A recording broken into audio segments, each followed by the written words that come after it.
We're going to work on filling in the rest of the front by the windshield, and then we're going to start creating some of the geometry that will help us create the back of the car here. So we're going to right click on the car to select it, tab into edit mode, we're going to do 7 for top view, and we need to bring some of these vertices back to line up better with the windshield part, or at least the bottom of the windshield part. And we actually need another vertex right about here where the corner of this windshield part would be. So we're going to do Z for wireframe, we're going to do Control R, left click, and just drag this down to approximately where the corner is. And then we're going to select this vertex here, so it's actually the inner edge loop right here. It's the end of that edge loop. And then you're going to hold Shift, right click this one, Alt M at last, and just merge that over so we have one less vertex to deal with. And then we're going to select these two vertices, so you should have from here to here.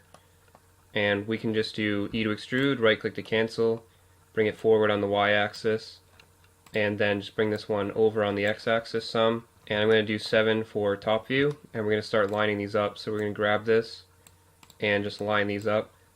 This one, if you want to, you can actually use G and just move it left or right as well, depending on where you'd like to position it. Just try to match it up, get a decent looking curve going. And then what we're going to do is we're going to take this vertex here and these two here, and then we're just going to do F to make a face to fill that in. And we're not going to need these vertices underneath, so we're going to select these two and then just do delete and choose vertices to get rid of those. That'll help a little bit with the shading here. Then the other thing I wanted to do is from side view by pressing 3 is just make sure these are lined up a little better with the reference image. So we're going to need to take these, for example, and just bring them down, and take this one, bring it down some more too, just to keep a little bit even spacing, and just adjust these until you're happy. These right here, you're going to want to do B to box select, 'cause I think there's two like right here because of that crease line. So you're just going to want to move those down, and maybe just move this up slightly, and then just reposition these as well. So there is a downward curve to this, and you can see that in the reference images, so it is going to be a nice little downward curve, just like you can see here.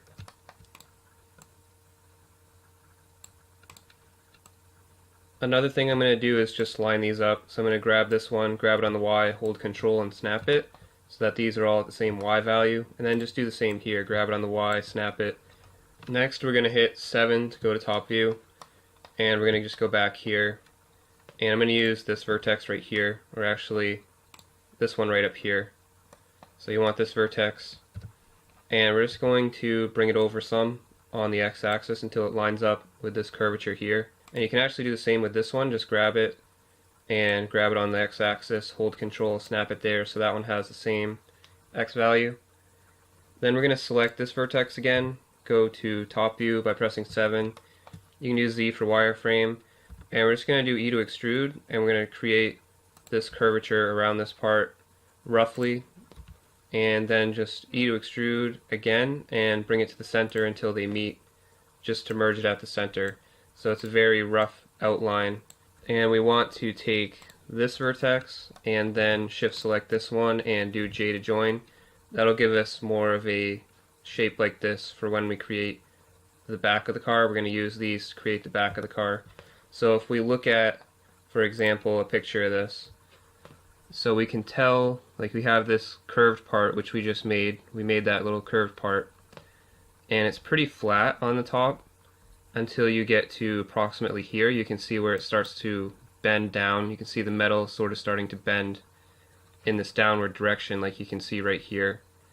So a little before this curved part is where we want the car to actually start bending down. So if we look at our little curved part, this is our curved part, and then we have a little before that is where we want things to start being a little lower than the rest of the car. So right here, for example, needs to be snapped on the z-axis, so it's a nice flat surface.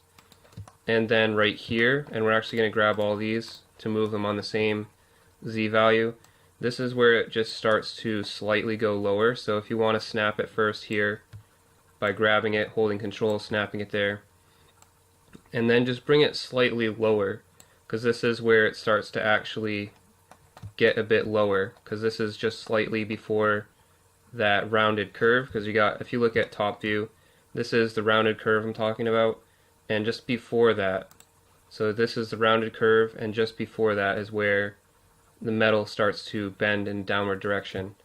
So that's going to be pretty close to the way that it's supposed to be.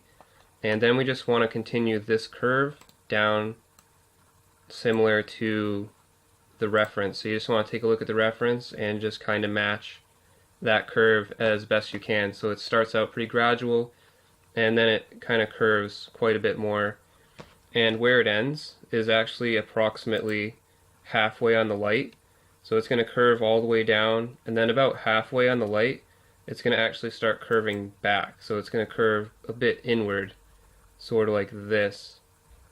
So that's why we went to the halfway point on the light, because that's approximately where it stops curving like this and then curving back down a little bit.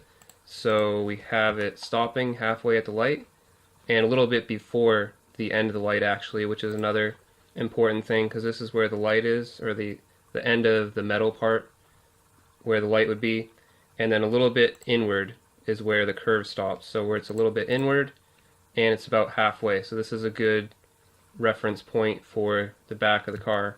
And then for the front of the car, like I was talking about how it has that downward curve, you can see it pretty good in this picture. So it's got that, you know, that downward curve that we see in the reference. So I just wanted to explain those things, like why we were making the shape the way we were. So we're just trying to keep the shape similar to this without adding too many polygons. And the same for the front, we just wanted to try to keep that downward curve and keep everything in line like this. But that's pretty much it. So we're just going to save this, and we're going to go to File and Save. Thank you to our awesome Patreon supporters. If you'd like to become a Patreon supporter yourself, head on over to patreon.com/StephenBrooks. Thank you for your support.